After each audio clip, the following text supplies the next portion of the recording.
Hi, my name is Daryen, Montana. And I'm Kristie Cappelletti. And we've been examining the crisis that United Airlines faced that highlights the challenges organizations can face when their reputation is suddenly under attack. By analyzing United's response strategies and the resulting backlash, our goal is to highlight the need for organizations to respond with empathy, clarity, and value driven messaging, especially in a digital landscape. Let's begin by discussing image repair theory developed by William Benoit. This theory explains how individuals and organizations respond when their reputation is under attack. The central idea is that image, essentially how others perceive your character, is vital and worth protecting. When a crisis occurs, the focus isn't just on the facts of what happened, but on how the public interprets those events. Image repair theory provides a framework for analyzing the communication strategies organizations use to reduce blame, repair their reputation, and restore trust.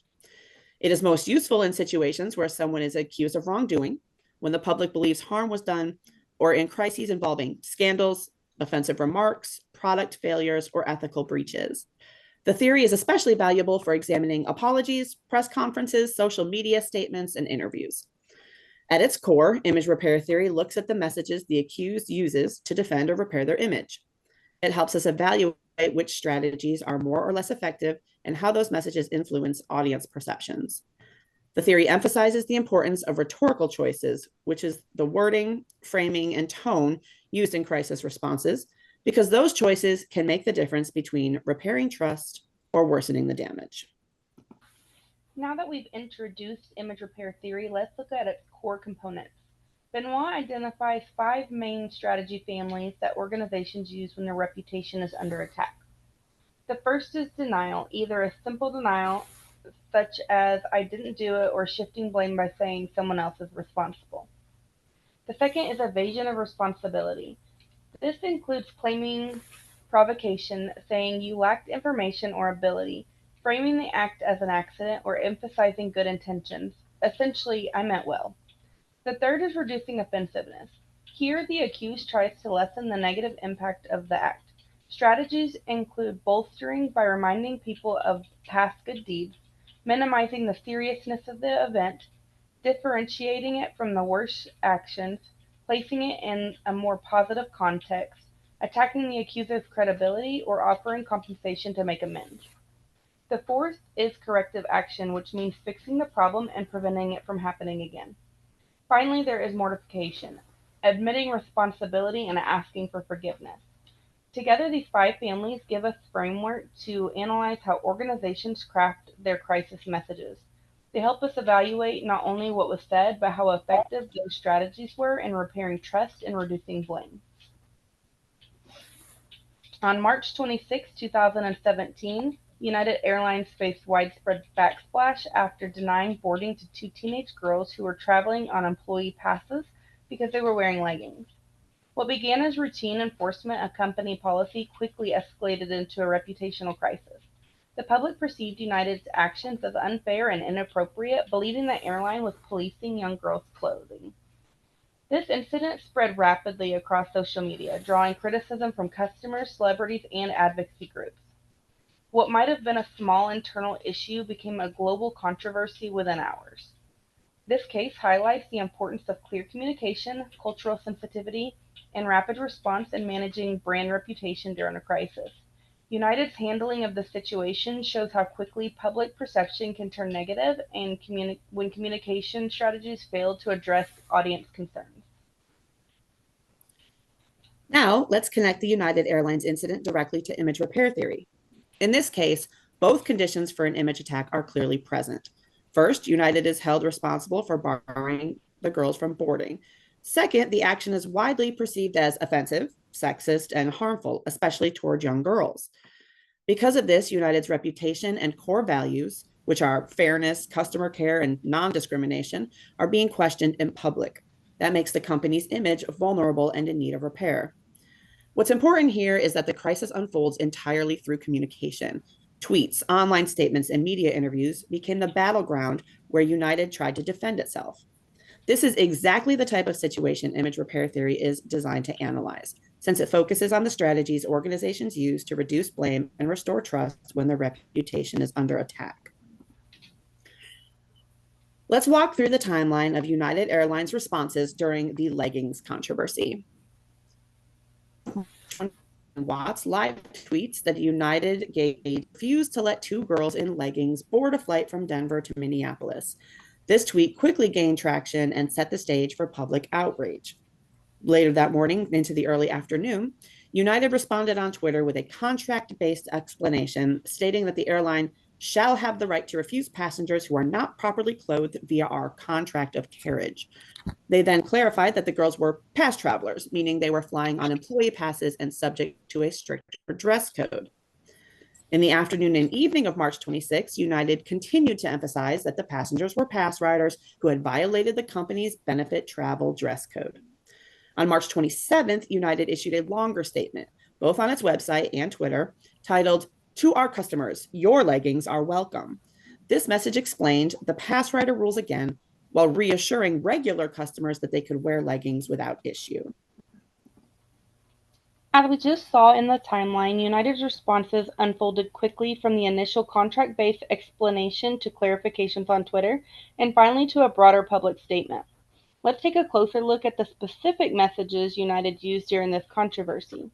Each response reflects a different communication strategy ranging from authority framing to customer reassurance.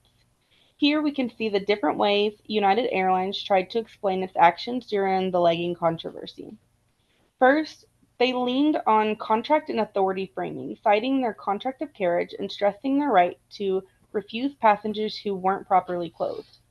Next, they moved to past traveler clarification on Twitter, emphasizing that the girls were flying on employee passes and therefore subject to a stricter dress code.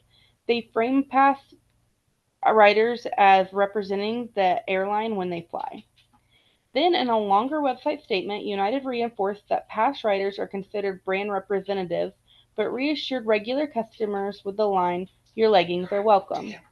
Finally, through spokesperson comments to the media, United clarified that regular passengers would not be denied boarding for wearing leggings, but past travelers must follow company benefit travel rules. Together, these responses show how United shifted from a legalistic explanation to a more customer friendly reassurance, trying to balance authority with public perception. Now let's analyze United's crisis message using image repair theory. The contract tweet relied on evasion of responsibility, pointing to existing rules in the contract of carriage, and used differentiation to frame the denial as routine policy rather than discrimination. The past traveler tweet emphasized differentiation, separating past riders from regular customers, while also evading responsibility by stressing rule enforcement. There was even mild bolstering, suggesting past riders represent United's image. The website statement minimized the scope of the issue, reassured regular customers with "Your leggings are welcome," and bolstered professionalism. But importantly, there was no mortification, no apology, or admission of wrongdoing. Finally, the spokesperson interviews reassured paying customers through differentiation, shifted blame to past riders, and again avoided both corrective action and mortification. Overall, United leaned heavily on differentiation and evasion of responsibility while avoiding apology or corrective measures, which limited the effectiveness of their image repair. So now let's evaluate whether United's image repair was effective. First, they relied too heavily on rules and differentiation. Their responses focused on categories like pass riders versus regular customers, but they failed to acknowledge how the incident felt sexist and unfair, especially toward children. Second, they were weak on mortification and corrective action. There was no strong apology to the girls or to customers, and no visible change to the dress code or commitment to review its impact. Third, their messaging was tone deaf to the larger social context. They ignored broader conversations about gender, body policing, and children's clothing, which made their defense seem out of touch. The result was only a partial and unsatisfying repair. United clarified the rules, but they did not repair the emotional damage or address perceptions of sexism. This case is often cited as a how not to example, using fast responses that were, however, defensive and legalistic, not empathetic or restorative. To wrap up, here are some key recommendations for organizations facing similar crises. First, lead with people, not policies. Start with empathy and concern for those affected before citing rules or contracts. Second, use a balanced mix of image repair strategies. Combine a clear apology, corrective action, and context instead of relying mainly on policy explanations. Third, align policies with brand values. Regularly review dress codes and conduct policies for fairness and gender sensitivity, so you're not defending outdated or biased rules. Fourth, watch the social media temperature early. Monitor real-time reactions and adjust tone quickly if responses are seen as defensive or dismissive. Fifth, clarify categories without hiding behind them. If a rule applies only to a special group, explain it clearly, but also acknowledge public concerns and feelings. Finally, show visible learning after a misstep. Communicate what you've learned, how staff will be trained, and how similar incidents will be handled differently in the future. Together, these recommendations emphasize empathy, transparency, and adaptability, the qualities that make crisis communication more effective and restorative. Image repair therapy provides a framework that helps organizations respond more effectively in a crisis. It offers a clear menu of strategy options: denial, evasion of responsibility, reducing offensiveness, corrective action, and mortification. Leaders can choose intentionally instead of reacting impulsively. It helps match strategy to the situation. When responsibility is clear and public anger is high, mortification and corrective action are far more effective than denial or rule quoting. It reveals weakness in a response when an organization is overusing differentiation or excuses, while underusing apology, empathy, and concrete fixes. It supports message design and training. PR teams can use the framework to draft sample statements, run simulations, and coach spokespersons on which strategies to emphasize or avoid. And finally, it connects communication to reputation outcomes.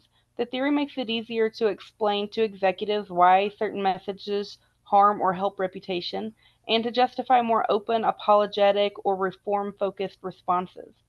In short, image repair theory turns crisis communication from reactive defense into intentional strategic reputation management.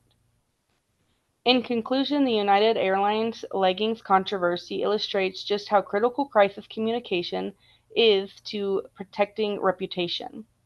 Image repair theory helps us see the strengths and weaknesses in United's response. While they clarified rules quickly, their over-reliance on differentiation and policy talk limited the effectiveness of their repair. The case shows that empathy, apology, and corrective action are essential to restoring trust. Organizations must lead with people, not policies, if they want their responses to resonate. Ultimately, this incident stands as a reminder that communication choices don't just explain events, they shape how audiences perceive values, fairness, and care.